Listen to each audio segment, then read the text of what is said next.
blocker of Hextall. Fed around to the far side. Flyers a little lax in picking up Robinson, who puts it cross ice off the body. Breakaway Eklund. He's gone for the hat trick. He's in. Shot. Score. Hat trick. Pelle Eklund.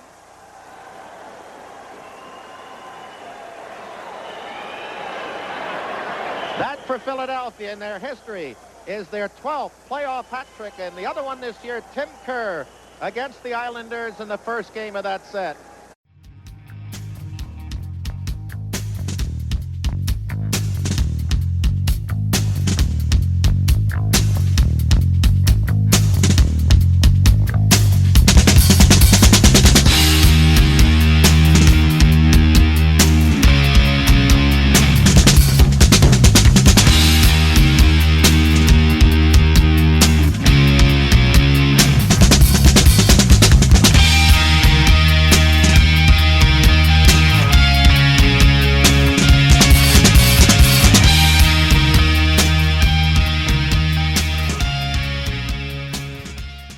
Hey everybody, it's Isaiah, and I'm here with Chef B, who's going to tell us about one of our sponsors here. Chef?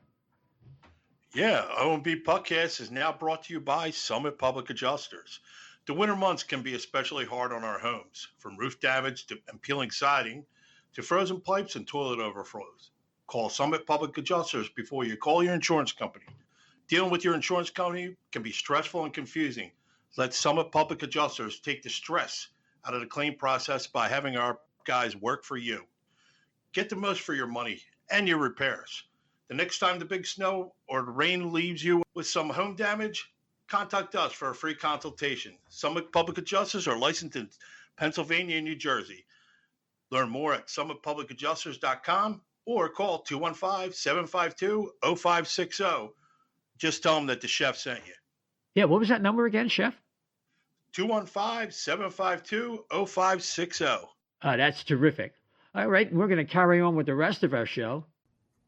And we are back. It is Isaiah. Welcome to the O&B Puckcast, episode number 246, brought to you by FlyersNittyGritty.com. Yeah, we got a lot to get to today. The Flyers are 19-20-6, and since our last show, they've gone 2-2-2. The definition of mediocre. That's kind of what the Flyers are right now. They're 5-8-2 their last 15 games. Let's get to the panel and get some first thoughts. Shift to the left, B. What's on your mind this fine night? Well, normally I do a little preview, but I want to do a little in memorial. When I used to do an old radio show out here in Levittown. One of our regular callers in was the Candyman. He passed away. He was a great guy. He was a big baseball fan. Wanted to say, send condolences to the family and him. And he was just a great guy. He would call in our radio show. So, kudos to the Candyman. God bless and R.I.P. So, and I'll pass along to Dan now. You got it. Dan, tonight, what's your first word tonight? Yeah, no, I'm also sorry, Chef, about the Candyman. It's R.I.P. to him. For me, it's we'll get into it, but the Flyers game Saturday night was one of the most fun games I've ever been to. So a lot surrounding it, the Cutter Gauthier game, but it was just fun, man. I was there with my parents. It was a blast, and I sort of reflect on why it was a blast, and if that's where we want to get to, right? And it's kind of like I don't know.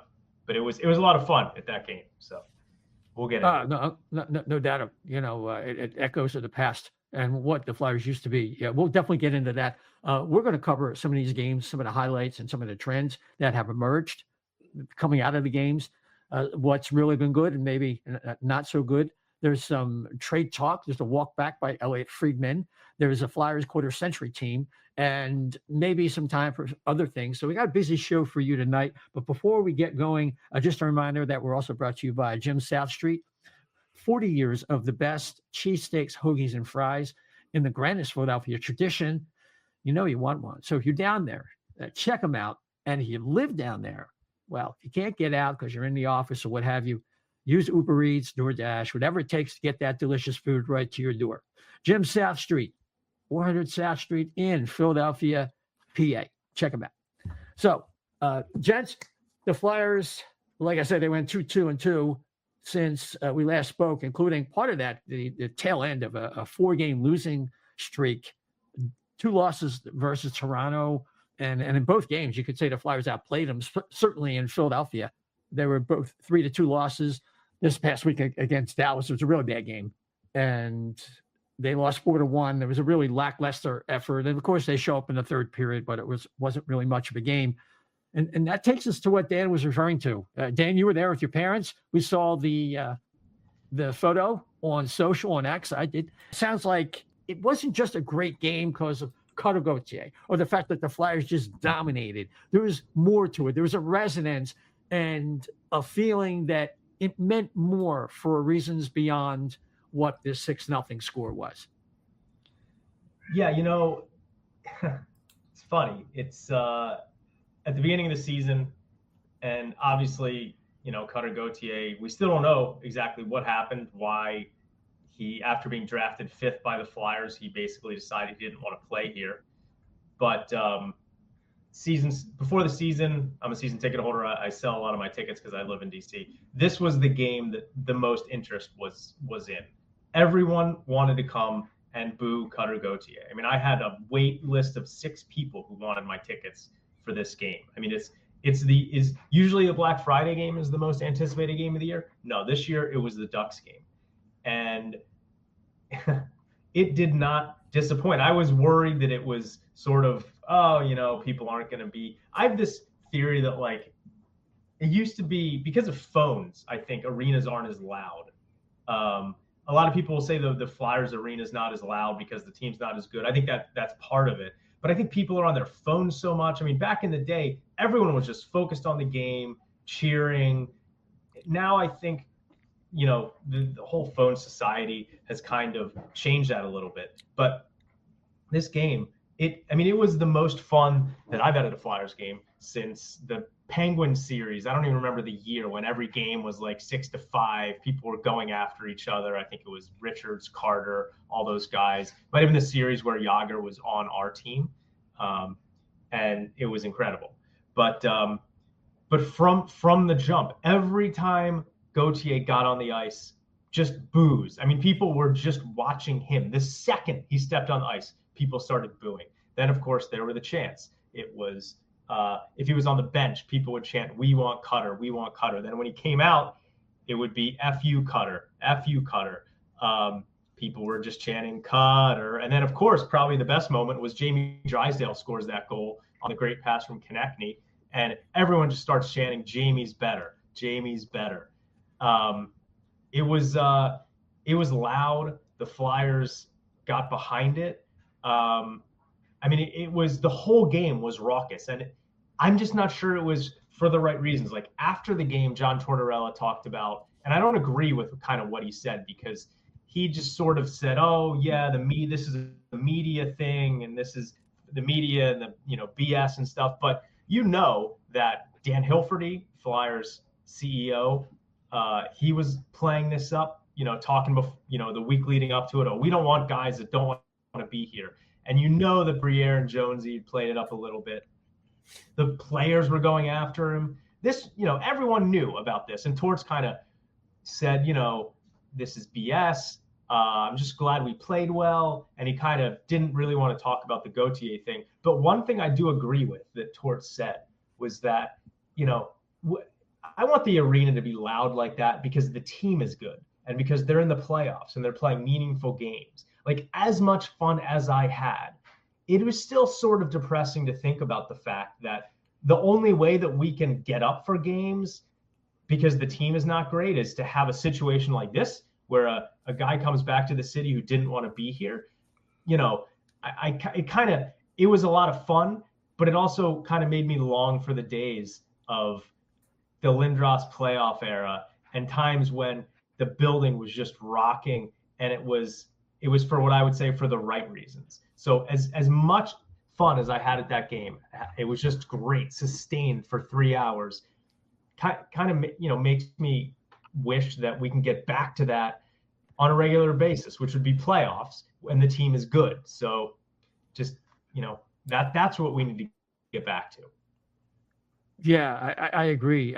Chef, before I go to you, I just want to add in there, I think I would agree with your statement on both sides, like Tortorella downplaying that the organization may not have cared. It was something drummed up by the media. That doesn't really wash. But on the other hand, I do agree with his statement that he longs for the time when the fans are that hyped up because the team is that good. The games are that important and meaningful in terms of postseason significance and what they augur for the future. So that's something. And, Chef Anthony Sanfilippo, I think he put it perfectly, that for just one night, the old feeling was back in the building. Yeah. Just like I said, the games meant something, and it was important. And it was important in the now for this team at this time. But they looking forward, like Tortorella said, we've had a dozen years of hockey that, for the most part, didn't matter. We knew in the back of our minds, except for the mirage of 2020, they really weren't going anywhere. So it was good to have at least one night like that. Well, yeah. And it was the most disappointing thing about it. Like, you look at it and you're hyped. You sit there and you go, you're proud of the fact that, like, the players that you hope are going to be here, they care. At least they care. Like, Konechny, we all saw his reaction to Cutter. You could read lips if you could say, if you want to effing fight, I'll effing fight you, or whatever he said. Somewhere paraphrasing there. But so on one hand, I'm happy that they care. The players that are going to be here actually care. Mitchkov didn't back down from anybody. I like that. He's got a little snake in him, a little, fight in him. I like that. I like that a lot. On the other hand, I was disappointed that this is this is the reasoning why.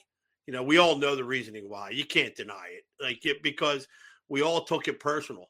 Even the guys on the team that might be retiring or whatever and might never see Cutter again for another 2 years or play in a different division or whatever, it doesn't matter.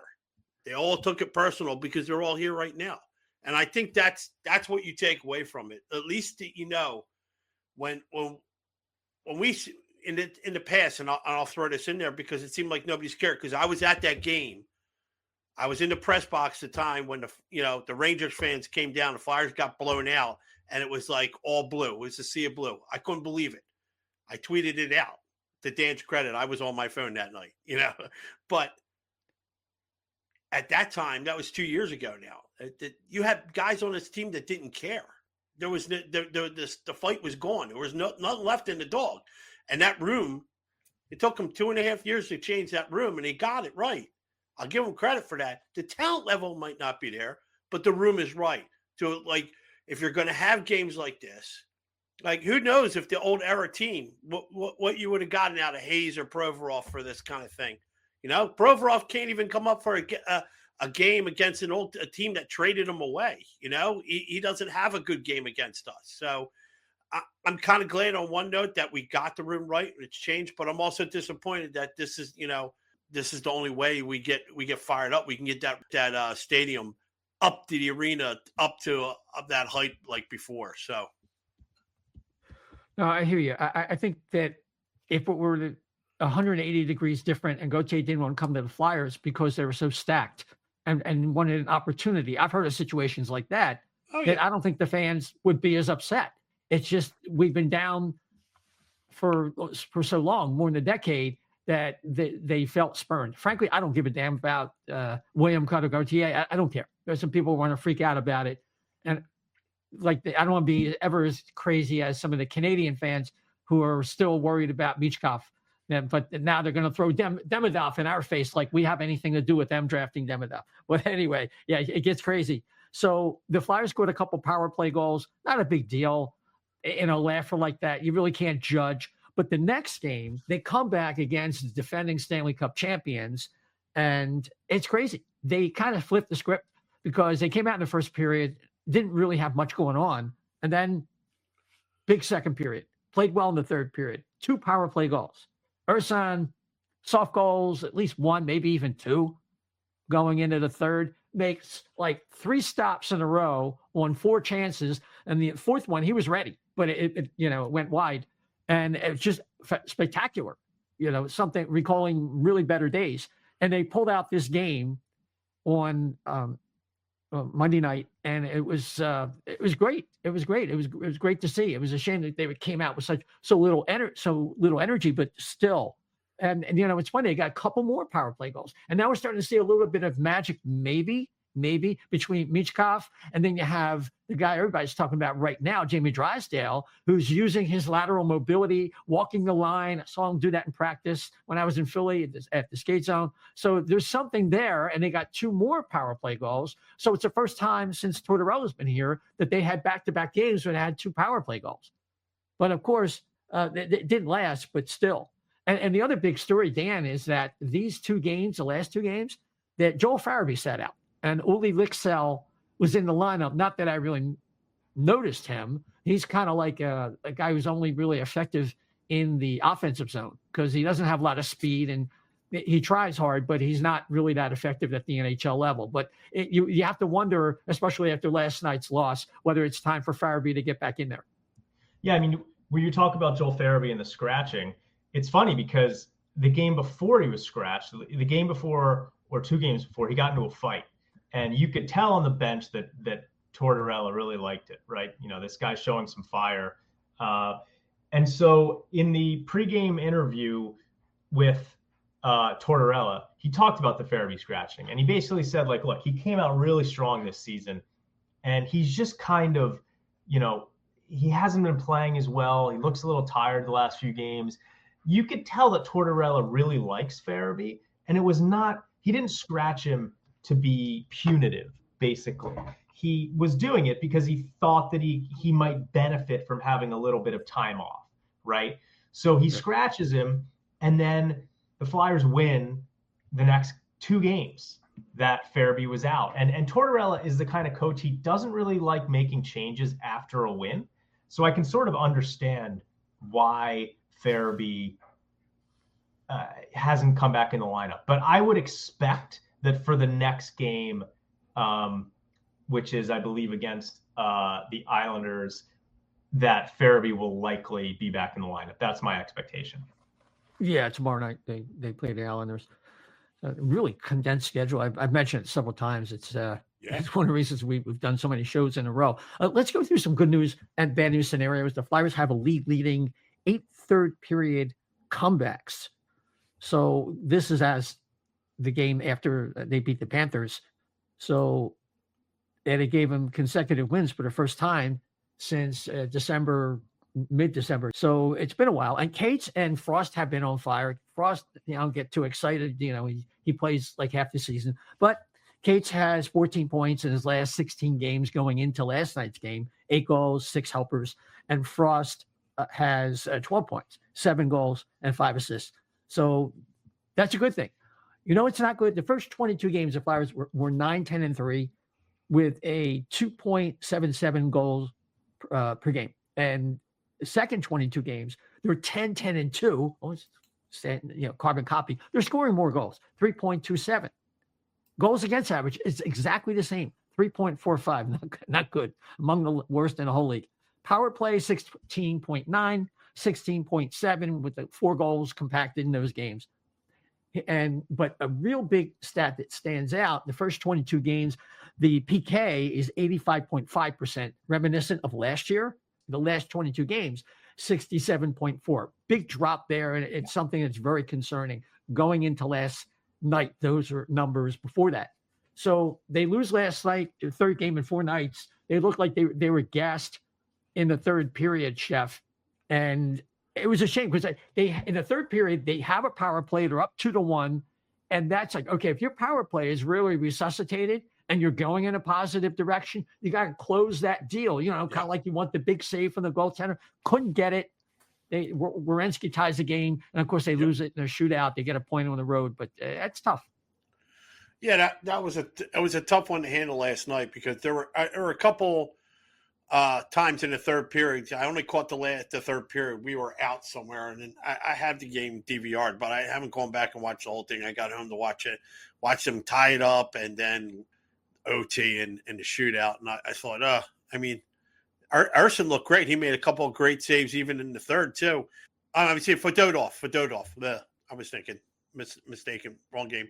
But it ended up being it ended up being a big disappointment mostly because the excitement was there for the first part of the game, and then it was just a fizzle out. It was so disappointing because when you look back on the schedule now, these are the games that you should have won.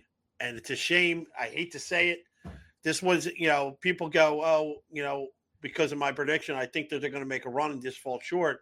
You can go back now and mark this on one of the games because the wild card standings are so tight together here that you win 3 or 4 in a row, and so somebody's got to lose, and you could jump back in there. This is going to be one of those games, the Columbus game, where they had it, they should have had it, and they're chasing Columbus. Columbus is in right at that second wild card spot. So to lose, in overtime, that really hurt.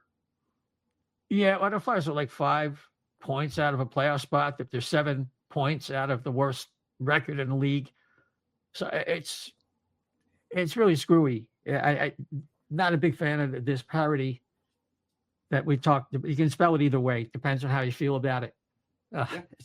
But I think that's what we've seen all year. I mean, if you look at those numbers, 22 and 22, 44 games, and they're basically the same team with a little bit better goal scoring and a much worse PK as we go into the second part of the season. And so it begs a question with a lot of Flyers fans. There's a lot of trade talk. Everybody's got their trade board. And if you look at a lot of articles that are saying, well, this Four Nations tournament has GM scrambling, and there seem to be more buyers than sellers. I still think, based on some of the interviews that we've heard with Keith Jones and Danny Briere, the Flyers will default to selling. And unless they see a hockey trade, and I don't know what to expect. I mean, I kind of laid it out last week and I think we all kind of agree, between now and July, is a trial period for Daniel Briere. He's got to do something to get them off their treadmill with this mediocre nonsense that we've had to deal with.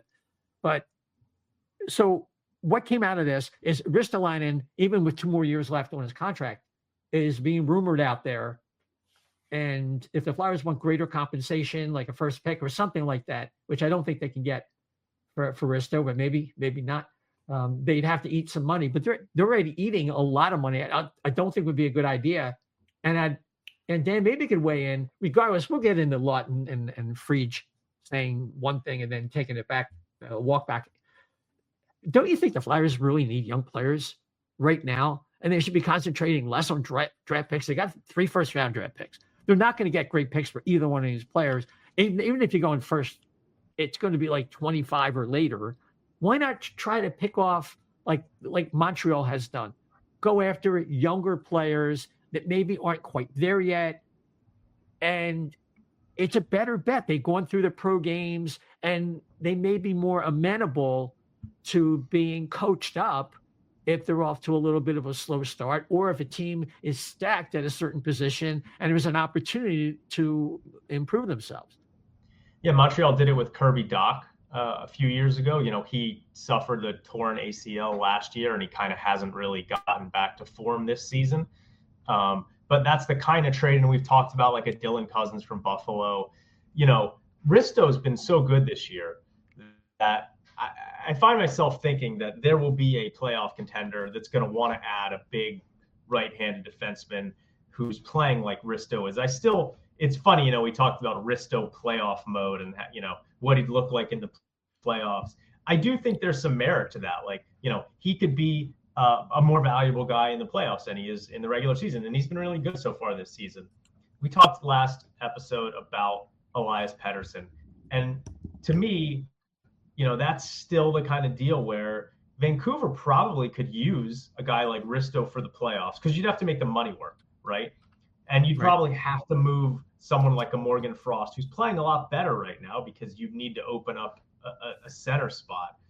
But something like that, where you give up, let's say a first and a second round pick, Risto, Frost, and who knows, an Oliver Bonk, or a prospect, something like that for Pettersson, if the Flyers decide that he could be that guy, right? I mean, there's still probably a lot of due diligence that has to be done on Pettersson after what's gone on with him in the last two seasons.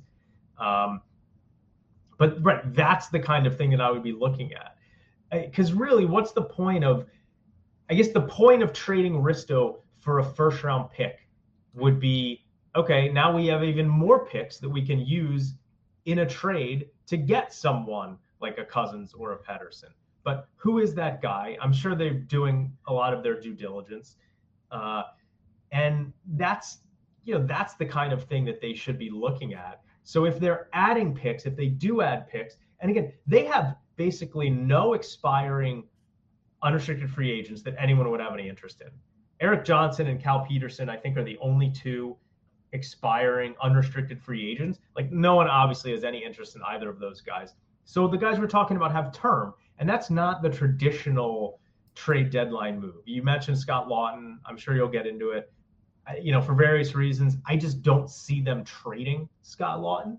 But, I think it would be for adding, if you're adding picks, it's just to try and add someone, because I don't think this team's going to be bad enough where you're going to have a realistic shot at getting in the top 5 picks, which is where the top centers this year are going to get drafted. James Higgins, Michael Misa, Roger McQueen, like those guys are probably going to go in the top 5 picks. So, that's what you're going to be, that's where you'd want to be in the draft. And I don't think they're going to get there. So, yeah.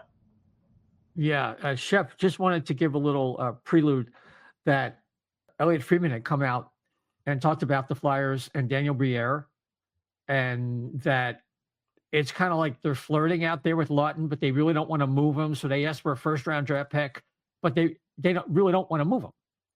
And then he got pushback on that.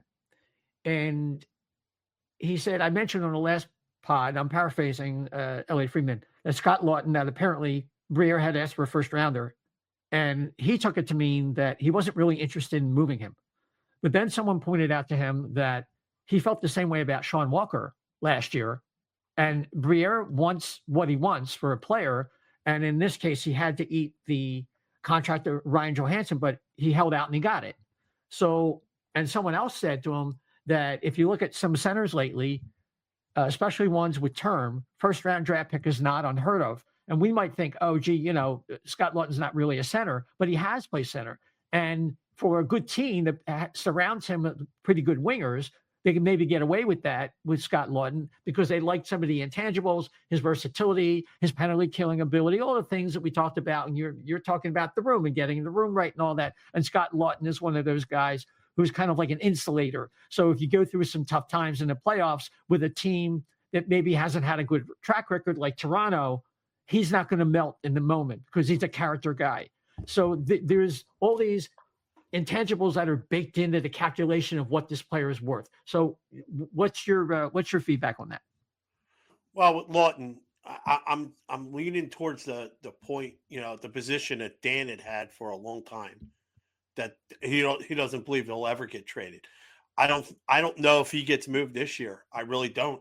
I think there's a good chance he'll get moved next year. But that notwithstanding, I like to, when you guys talked about like acquiring somebody that might be like a little bit of a reclamation project, somebody that's got a little bit of skin in the game still, maybe not as successful or whatever, but what do you have to offer? And I think we all agree at this point it's Ristolainen is probably the best trade chip that we have right now. Now, my question is, you look around D, who needs a good D-man for a run in the playoffs? Is somebody like maybe the Minnesota Wild, who are hanging like onto a second spot there in their playoff hunt. Dallas, Dallas too. I mean, but I look at what's that? They missed Tanev. Yeah, I know. I mean, so it was going to be my second suggestion. There are guys in the Wild organization that you could probably take a look at center that have a little bit of a chance to acquire. Maybe if you sweeten the pot with maybe like a one of those late first or a second, you move a little bit around, I think there's a chance that you could get like maybe not Rossi, but somebody else. I mean, there's ways to do it. And I think Dan is correct in that assessment.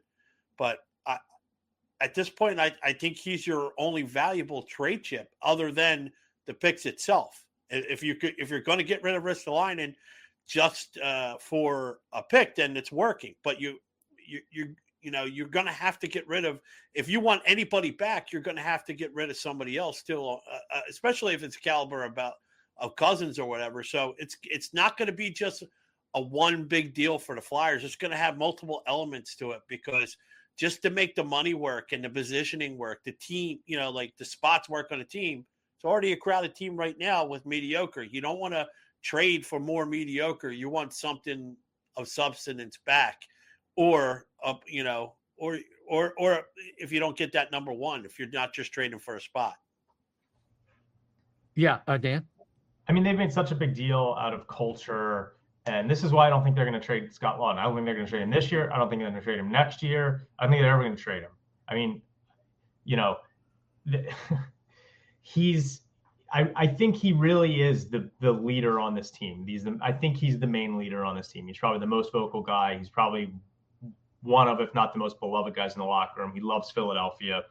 I just don't think they're going to trade him. And it is kind of one of these interesting points. I know that Russ Joy, who's been on our show a number of times, he's sort of taken this stance that online on X, that it's ridiculous that they won't trade Scott Laughton. Like, you need to, is it a rebuild or is it not a rebuild? Like, what does it matter if the locker room is good if you're not winning? What's the point? And I don't necessarily completely disagree with him.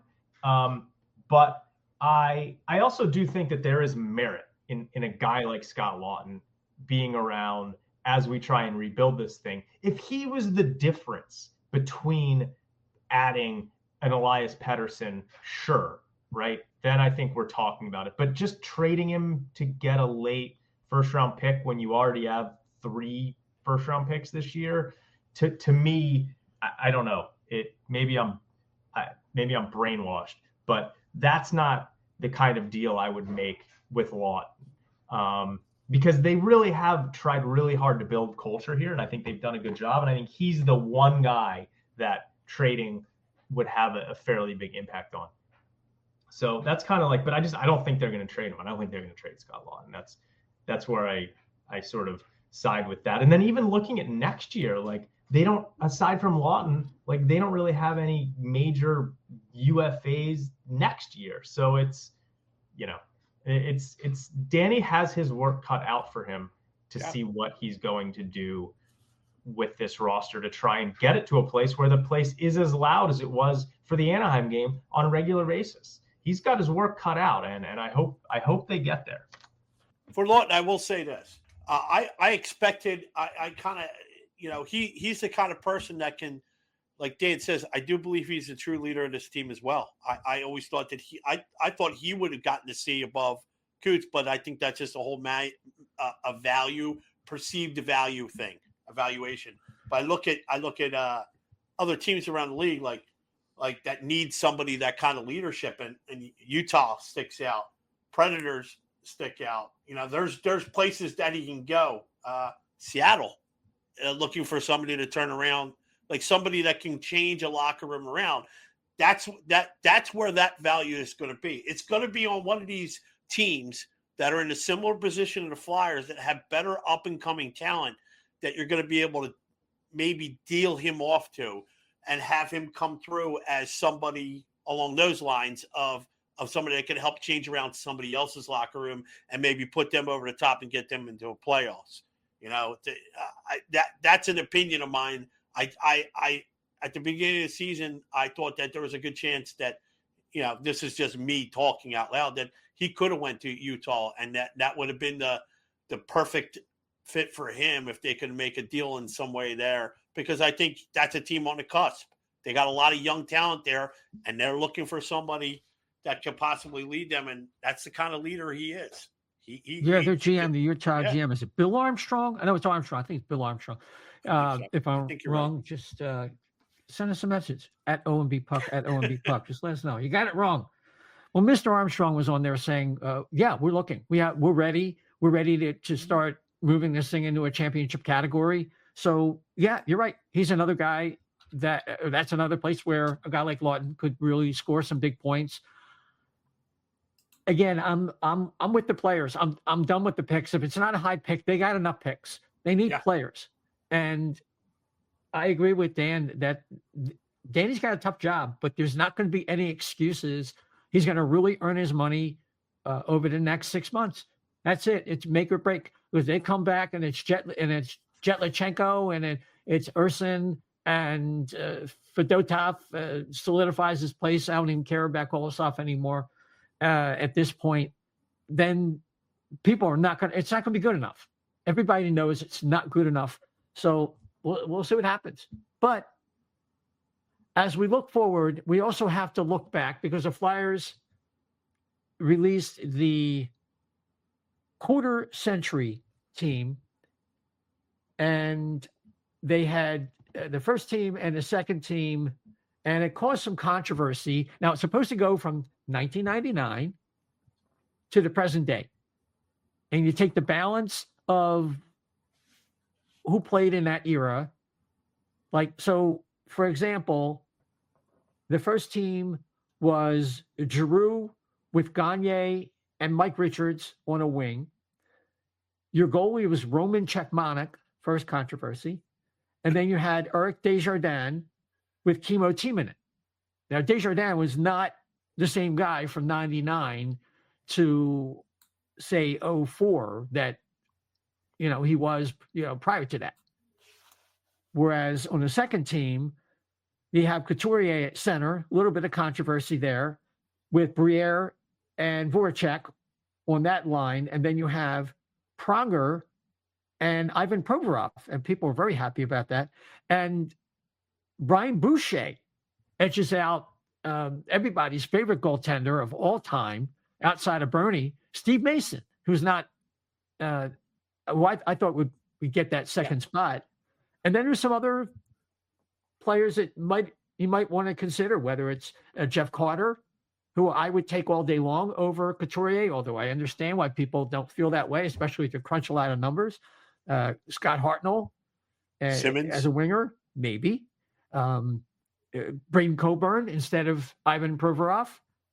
Maybe even Recchi Leclerc from 99 through 04. If you look at what they did, it was the beginning of things. And I know Leclerc had at least one 40-goal year in there.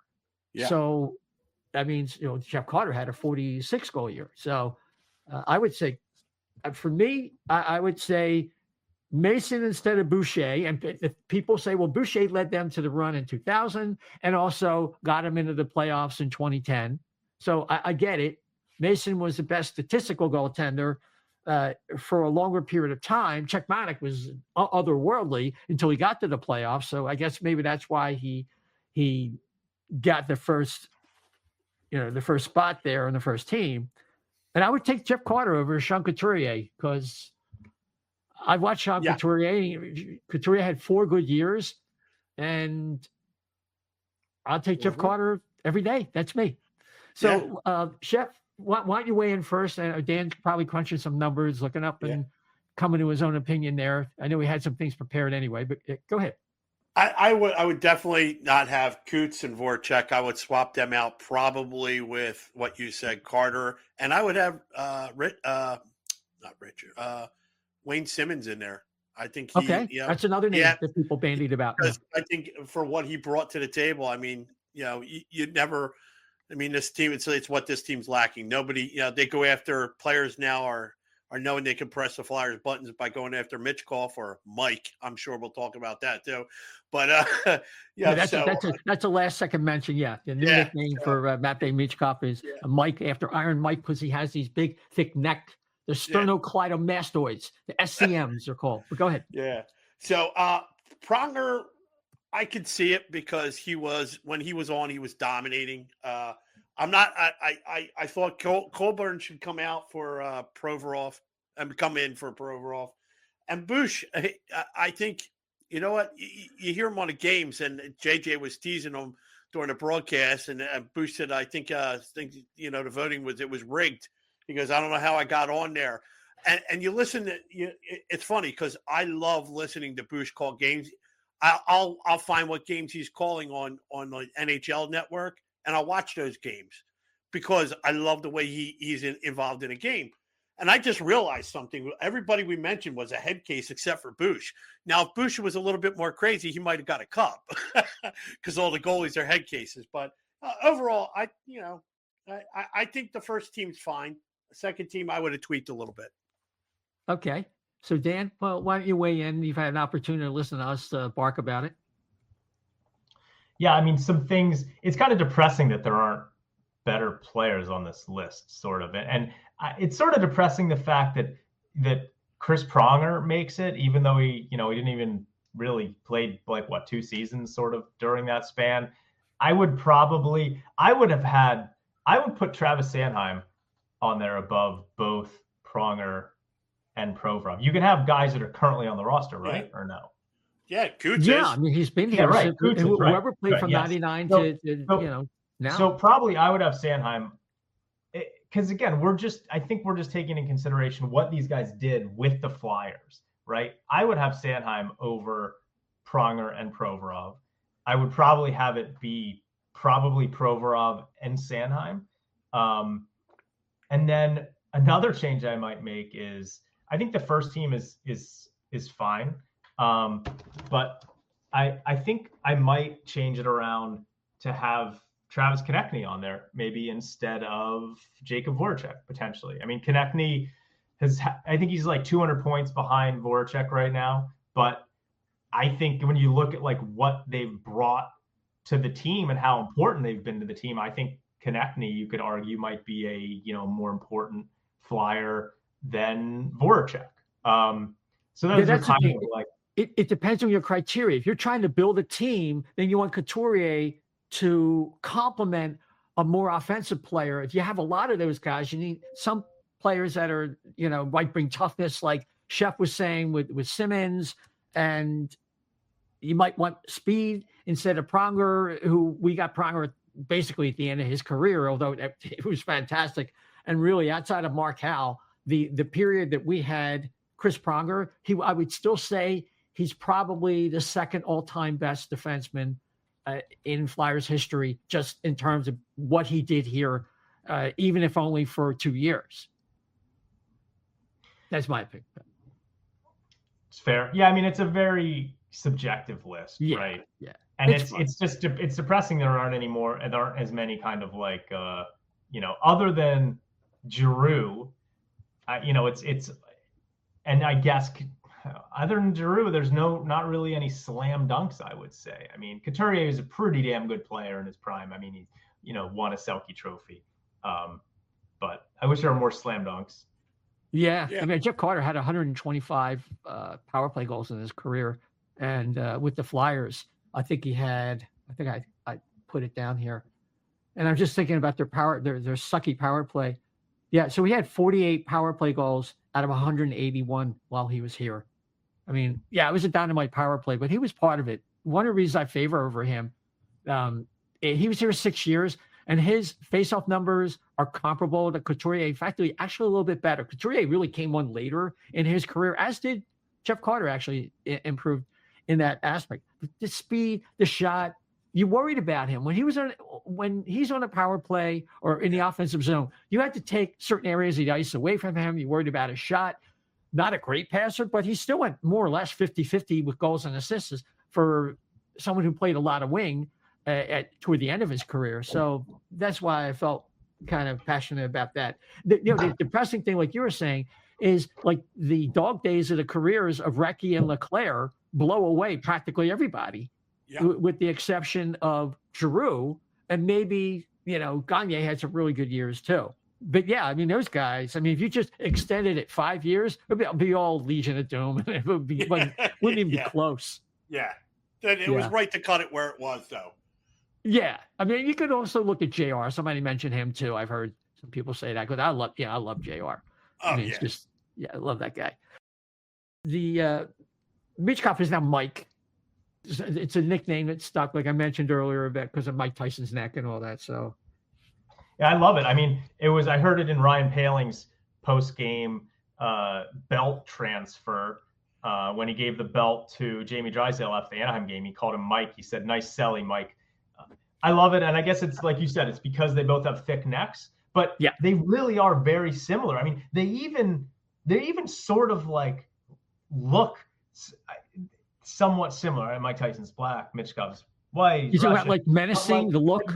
They have the same kind of like facial, like Mitch Gov he always looks like he's like ready to beat someone up almost. Yeah. He's a scowl, right? He's got a scowl, and their body types are very similar. I mean, Mike Tyson's very compact, very powerful, and Mitch Gov is sort of like the same thing. So I like it. I'm down with Mike. Yep. Well, you want to be like Mike? Yeah. Yeah.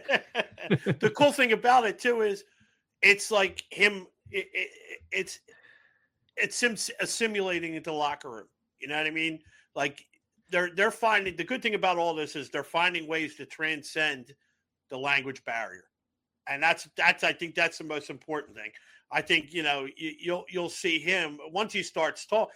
And here's a weird thing: like you see people turn around and say he knows a couple words in English, because after you see contact or something like that, and the scrums start off after a whistle, you see people turn around and look at him like, "What did you just say?" Because I'm sure they think this guy probably doesn't know a lot of English either. And here you hear a couple of choice, colorful adjectives in the English language coming out with that Russian accent, and so I think it's a good thing. I think that's all good news, and I like it. Yeah, it's all part of bonding, and that's definitely a good thing. So I think that's all I have. And if you guys had anything else, I was just going to kind of wrap up by talking about the schedule.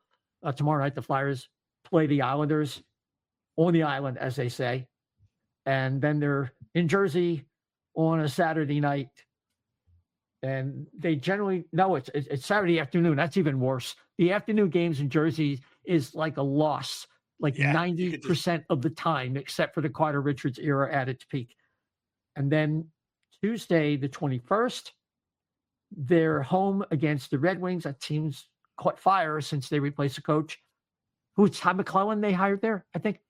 So, and then they have to go back to back on the 23rd and the 24th. So that's a Thursday and Friday on the road. First, they're at Madison Square Garden versus the Rangers. Maybe they're coming back out of their funk a little bit, and they're back on the island again on Friday, the 24th. So it's busy, and we'll be back with another show somewhere in there. You go to at O&B Puck, at O&B Puck on X. Follow the account so we'll make a show announcement. Also, you can follow us on Facebook, and we're also on Blue Sky at O&B Puck, at O&B Puck. Also, Getter at O&B Puckcast, at O&B Puckcast. So why don't we start with some final thoughts for tonight? Chef, we'll go with you first, and then Dan. I just think, hang in there. You're going to get some exciting games out of this team, and games they probably shouldn't win, and games that they probably shouldn't lose. That's going to be the telltale of this season. That when you look back, like I said, there'll be spots when you're going, "Oh my God, if they had just beat Columbus or the Ducks or Utah or whatever, one more game, they would have been in." So, hey, it's going to be a fun roller coaster ride. I think they're going to make a run. I think so. Hey, hang in there, enjoy the ride, and hopefully playoffs, but you never know. No. You can argue with me about that at Chef the Left B on Twitter. Or you got it. X doesn't matter. So same deal. You got the same place. Dan? We probably didn't talk enough about Noah Cates. Noah Cates has been incredible recently. And the goal he scored against Florida, the game-winning goal, when he steamed through the neutral zone, he looked like Eric Lindros steaming through the neutral zone. And then he flips the puck around Alexander Barkov. It wasn't just around anyone. It was around one of the best defensive forwards in the league. Flips it around him and then makes this incredible move and goes top shelf backhand against Bobrovsky. Like, that was an incredible goal. If this is the new normal for Noah Cates, then I think, maybe he could be a 2C moving forward. So I think that's an exciting development that we've had over the course of the last month. But yeah, that's my last word. I'm on Twitter and Blue Sky at dsilver88. I didn't realize he was that fast, Dan, on his skates. He really popped. I don't know if he's just catching his game and he's been playing faster. I don't think he's that fast. I think he's confident right now and he's skating well. I think that was in the moment. The adrenaline carried him over. And we did mention that he has 14 points in the last 16 games going into the Columbus game. That's 8 goals, 6 assists. Yeah. So, yeah, it's a good story. That whole line has been very good. But I'm trying to temper that. I mean, when had some tough matchups versus Dallas, I mean, they got really worked over pretty good statistically. But then again, I think if I had a last word, it's the reporter last night who talked to Tortorella. She had to manufacture a question after the game about the play of Drysdale and Steeler. And she mentioned that they have one of the best pairs in the entire league, according to analytics. And I think she was looking at expected goal percentage. And he said something to the effect of, oh, well, that's your problem. You're looking at that. So the thing is, look, I think they're playing better. And Steeler came out of the gate kind of off kilter because a lot of it had to do with Drysdale wasn't playing well. And he was working with different partners when Drysdale was out all that time. Now, obviously, we're talking about Drysdale and him doing better. So I'm not saying hold back your enthusiasm for Cates and that whole line. I'm just saying they're having like a 6-week thing. We got all excited many times about Frost, and I think we know where we're at with him, right? But I am feeling better about Drysdale using his skill sets the way he's doing, walking the line, taking advantage of that mobility he has, which is really elite. It's one of the best lateral mobility in the entire league, and certainly on defense, where you really need it, especially if you want to be an offensive force. So I'm hoping that trend will continue. So you can follow us, like I said earlier, at O&B Puckcast, at O&B Puckcast on Getter, and at O&B Puck, at O&B Puck on X and Blue Sky. And you can follow us on several podcast platforms, including Apple, Spotify, iHeart, TuneIn, Amazon Audible, and of course, we have a YouTube page and Facebook. You just type in there O&B Puckcast, and it'll pop right up for you. If you could follow or subscribe, whatever is appropriate for your platform, we really do appreciate it. It helps, moves up the charts when people are looking for Philadelphia Flyer podcast. It really helps us out. So we appreciate that and your support so very much. So that's all we have for you tonight. Until next time, everybody, thanks for listening and take care.